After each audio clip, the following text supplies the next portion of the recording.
শিক্ষা সংক্রান্ত গুরুত্বপূর্ণ আপডেটগুলো পেতে হলে অবশ্যই শুভেন্দু ই একাডেমি চ্যানেলটি সাবস্ক্রাইব করুন। পাশে থাকা বেল আইকনটিতে ক্লিক করে ভিডিওটি বেশি বেশি করে শেয়ার করুন। নমস্কার, আমি শুভেন্দু। আমার ছোট্ট চ্যানেলে আপনাকে স্বাগত। আসন্ন বিধানসভা নির্বাচনে প্রত্যেক পোলিং অফিসারদের জন্য একটি আইডেন্টিটি কার্ড দেওয়া হয়েছে। সেই আইডেন্টিটি কার্ড কিভাবে পূরণ করবেন বিস্তারিত আলোচনা করব এই ভিডিওতে।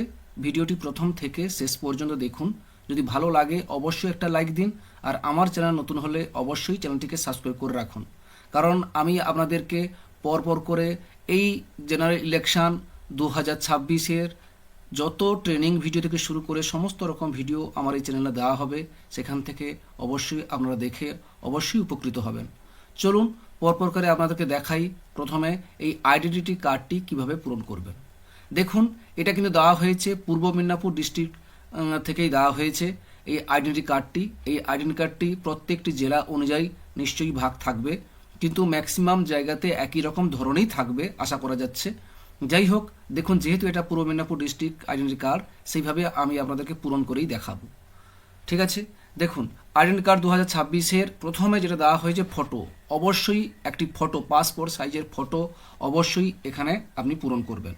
এখানে পাসপোর্ট সাইজের ফটো পূরণ করে দেখুন। এক্সাম্পল হিসাবে এখানে আমি আপনাকে দেখাবো, পুরোটাই এক্সাম্পল হিসাবে দেখাবো কিভাবে পূরণ করবেন, সেটাও আমি পরপর করে বলে যাব।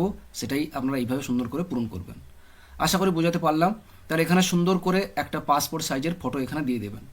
এরপর দেখুন, বলা হয়েছে name of the presiding officers বা পোলিং অফিসার্স। বলা হয়েছে আপনার নিজের পুরো নাম এখানে লিখতে বলা হয়েছে। আপনার নামটা এখানে সুন্দর করে ইংলিশে লিখে দেবেন। আমি লিখে দিচ্ছি, আমার নাম লিখলাম শুভেন্দু কুমার বেরা। এরপর দেখুন ক্যাটাগরি অফ পোলিং অফিসার। এখানে বলা হয়েছে আপনি যদি প্রিজাইডিং অফিসার হন তাহলে প্রিজাইডিং অফিসার লিখবেন, যদি পোলিং অফিসার হন তাহলে পোলিং অফিসার লিখবেন। অবশ্যই আপনি যদি ফার্স্ট পোলিং অফিসার হন তখন ফার্স্ট পোলিং লিখবেন, সেকেন্ড হলে সেকেন্ড লিখবেন, এবং থার্ড পোলিং অফিসার হলে থার্ড পোলিং অফিসার লিখবেন। আপনার কার্ডে অর্থাৎ থার্ড ট্রেনিংয়ের আগে যদি চিঠি আসে সেই চিঠিতেই আপনাকে লেখা থাকবে আপনি presiding, first polling, second polling না থার্ড পোলিং, অবশ্যই চিঠিতে লেখা থাকবে। সেখান থেকে দেখে এখানে লিখে দেবেন। এখানে আমি এইভাবে দেখাচ্ছি, দেখুন, যদি আপনার প্রিজাইডিং থাকে তা আপনি লিখবেন এখানে প্রিজাইডিং অফিসার্স।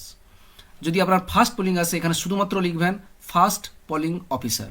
যদি সেকেন্ড আসে তাহলে লিখবেন সেকেন্ড পোলিং অফিসার। যদি থার্ড আসে তাহলে লিখবেন থার্ড পোলিং অফিসার্স। ঠিক আছে, আশা করি বোঝাতে পারলাম। যেটা আসবে আপনার চিঠিতে সেই চিঠি অনুযায়ী দেখে দেখে এখানে লিখে ফেলবেন। এবার বলা হয়েছে name of the sponsoring department, অর্থাৎ এখানে বলা হয়েছে আপনার নিজের দপ্তরের নামটা এখানে লিখতে বলা হয়েছে। যেহেতু আমরা শিক্ষকতা করি তার জন্য অবশ্যই আমি এখানে লিখে দেব স্কুল এডুকেশন ডিপার্টমেন্ট।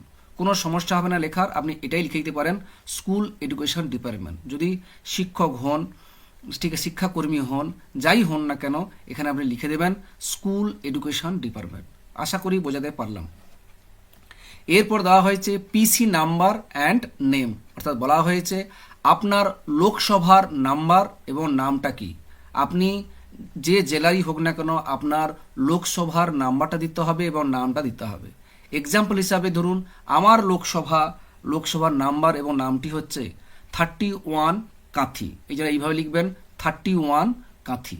এখানে কমাও দিয়ে দিতে পারেন, 31 কমা দিয়ে লিখতে পারেন কাঁথি। ঠিক আছে, আশা করি বোঝাতে পারলাম। এটা হচ্ছে প্রথম বললাম পিসি নাম্বার, অর্থাৎ এখানে কি বললাম পিসি নাম্বার মানে হচ্ছে লোকসভা নির্বাচনের যে নাম্বার এবং নাম সেটা লিখতে হবে, অর্থাৎ সংসদীয় ক্ষেত্রের নাম্বার। ঠিক আছে, আশা করি বোঝাতে পারলাম।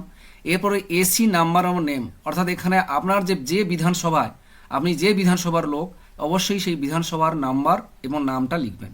আপনি যে বিধানসভার লোক এবং নাম সেটা অবশ্যই এখানে লিখতে হবে। ধরো আমি এক্সাম্পল হিসেবে দিয়ে দিচ্ছি 215 খেজুরি, অর্থাৎ 215টা হচ্ছে নাম্বার আর খেজুরি হচ্ছে বিধানসভা। আমার বিধানসভা হচ্ছে খেজুরি বিধানসভা, যার নাম্বারটা হচ্ছে 215, এবং লোকসভাটা হচ্ছে কাঁথি, তার নাম্বারটা হচ্ছে 31। এইভাবে পরপর লিখে ফেললাম। এইভাবে সুন্দর করে আপনিও লিখে ফেলবেন। এরপর দেখুন পোলিং স্টেশন নাম্বার, এটা এখন লিখতে পারবেন না। আপনি যেদিন ভোট নিতে যাবেন সেদিনই জানতে পারবেন আপনি কোন পোলিং স্টেশনে পড়েছেন।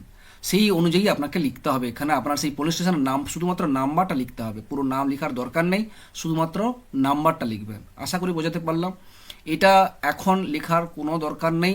আপনি যেদিন ভোট নিতে যাবেন সেই দিন যখন জিনিসপত্র না হয়ে যাবে তখন জানতে পারবেন আপনি কোন বুথে পড়েছেন, সেই বুথের নাম্বারটা এখানে লিখে দেবেন।